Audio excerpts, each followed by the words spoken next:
ஜெபமும் மருந்தும் எவ்வாறு ஆசீர்வதிக்கப்பட்ட குணப்படுத்துதலை கொண்டு வருகிறது என்பதை பார்க்கலாம். யாக்கோபு 5:14 இப்படியாக சொல்லுகிறது, உங்களில் ஒருவன் வியாதிப்பட்டால் அவன் சபையின் மூப்பர்களை வரவழைப்பானாக, அவர்கள் கர்த்தருடைய நாமத்தினாலே அவனுக்கு எண்ணெய் பூசி அவனுக்காக ஜெபம் பண்ண கடவர்கள். எண்ணெய் பூசுதல் என்பது அபிஷேகத்தை குறிப்பிடாமல் பொதுவான பயன்படுத்தப்படுகிற மருந்தை குறிப்பிடுகிறது. ஆகவே ஜெபமும் மருந்தும் நோய்க்கு இந்த வசனம் பரிந்துரைக்கிறது.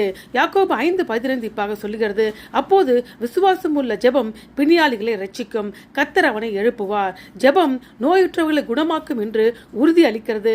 விசுவாசத்தோடு செய்யப்படும் ஜெபத்திற்கு பதிலளிக்கும் விதமாக நோயை குணப்படுத்தவும் நோயுற்ற படுக்கையில் இருந்து எழுந்திருக்கவும் தேவன் மருந்தை பயன்படுத்துகிறார். அவருடைய வியாதியை உண்டாக்குகிறது பாவமாக இருக்குமானால் அவர் மன்னிக்கப்படுகிறார். நீதிமான் செய்யும் ஊக்கமுள்ள வேண்டுதல் மிகவும் பலனுள்ளதாய் இருக்கிறது.